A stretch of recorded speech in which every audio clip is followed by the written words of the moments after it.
हम अभी यहाँ मगायर शुएब के पास, यानी जहाँ पे शुएब अलैहिस्सलाम की कौम का गारात हैं और घर वगैरह बने हुए हैं, कब्रें हैं, उसके पास आ गए हैं। और ये जो अलबदा है, इसको अर्ज़ुल अंबिया भी कुछ उलमा कहते हैं, क्योंकि इसका 3 अंबिया से ताल्लुक़ है।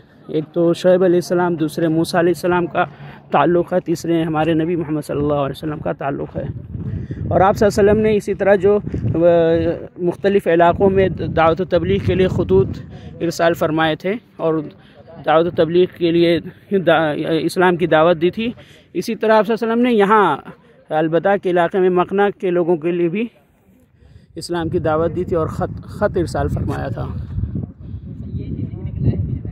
और इस मकना के बारे में यहाँ पे लिखा है कि तकरीबन 2000 साल क़ब्ल मीलादी, यानी ईसा अलैहिस्सलाम की पैदाइश से 2000 साल पुराने पहले से लोग यहाँ पे रहते थे। यहाँ तकरीबन 16 कब्रें मौजूद हैं यहाँ पे।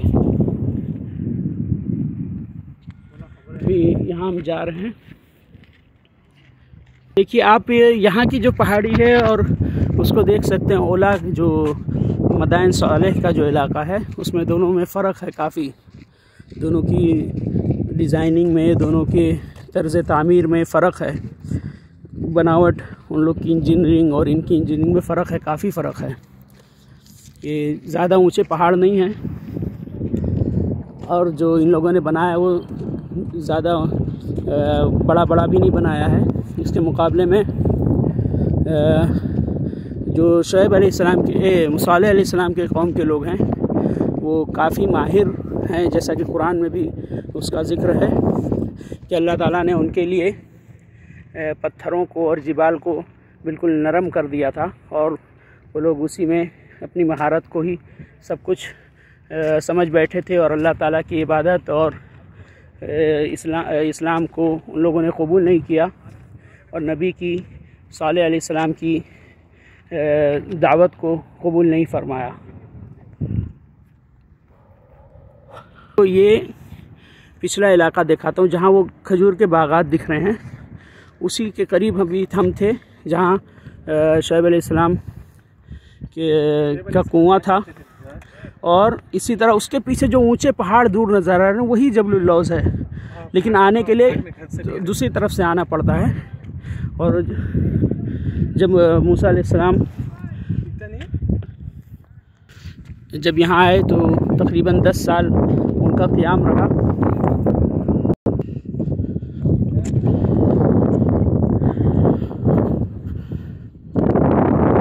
मैं ऊपर जा रहा हूँ।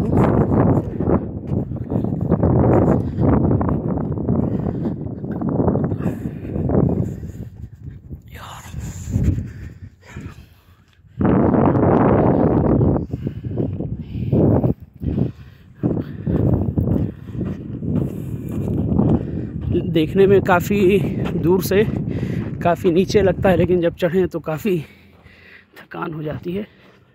देखिए ये गार है,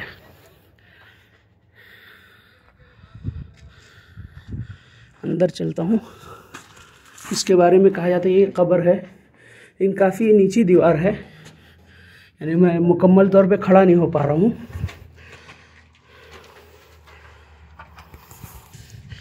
ये उसके बाजू वाला गार है। शायद देखिए तकरीबन कब्रों के निशान हैं या इस तरीके बना हुआ है, तकरीबन कब्रों के निशान। और बाहर बोर्ड पे भी लिखा है कि यहाँ तकरीबन 16 कब्रें हैं। ये देखिए मदखल जो है काफ़ी छोटा है, ऊपर डिज़ाइनिंग है लेकिन इस तरह की कोई बहुत ख़ास डिज़ाइनिंग नहीं है इनकी, जिस तरह के मदाइन सालेह की थी। ये हमारे जो यहाँ भी छोटे छोटे ऐसे गार बने हुए हैं।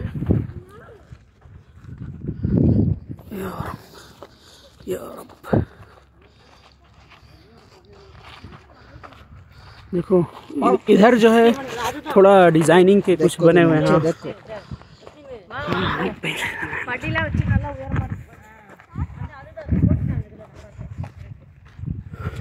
यहाँ सीढ़ी है और ऊपर जाने के लिए छोटे छोटे लेकिन बहुत छोटे गार हैं, शायद गार हैं या कब्रें बनाए हैं, समझ में नहीं आ रहा। वहाँ तो कोई बैठ भी नहीं सकता है।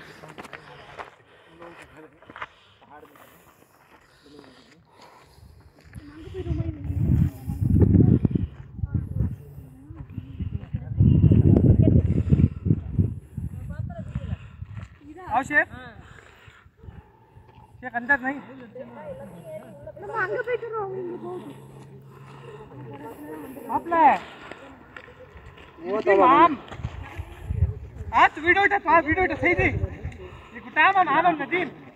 ये देखिए डिजाइन,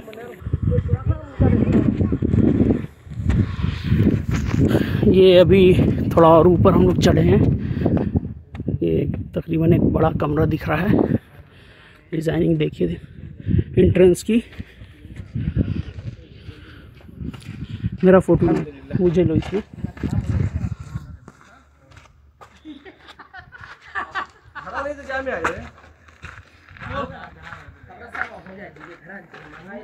मिट्टी और ये सब अंदर में दिखाता हूँ। यहाँ भी तकरीबन देखिए कब्रें हैं। नहीं, कब्र है, कब्र। ये देखिए इधर अंदर एक है और अलग से कमरा, ये गार। और मज़ीद आगे बढ़ेंगे तो वहाँ देखिए ऊपर भी पूरा बना हुआ है, बड़ा गार है। वैसे ही है लेकिन तर्ज तामीर एक ही है। ये देखिए एक दूसरा है, उसका एंट्रेंस है, फूल बूटे बने हुए हैं यहाँ एंट्रेंस पे। कुछ यहाँ पे भी कुछ तस्वीर थी ऊपर, मिट गई है।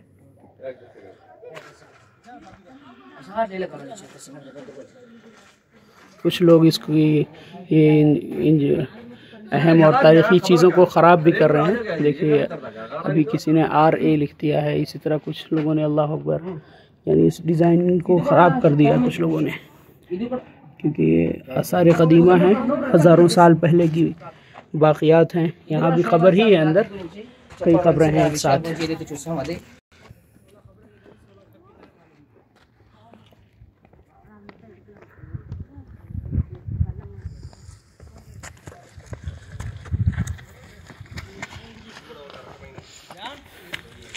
यहाँ पर इस तरह कुछ घेरा है, एक कब्र थी या क्या था कुछ समझ में नहीं आ रहा है। ये देखिए यहाँ पे भी कुछ बैठने उठने के हिसाब से बनाया गया है।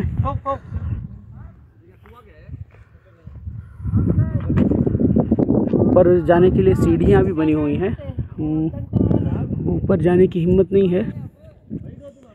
ये देखिए दूर से ही जूम कर देता हूँ। यहाँ की डिज़ाइनिंग थोड़ा ज़्यादा अच्छी लग रही है।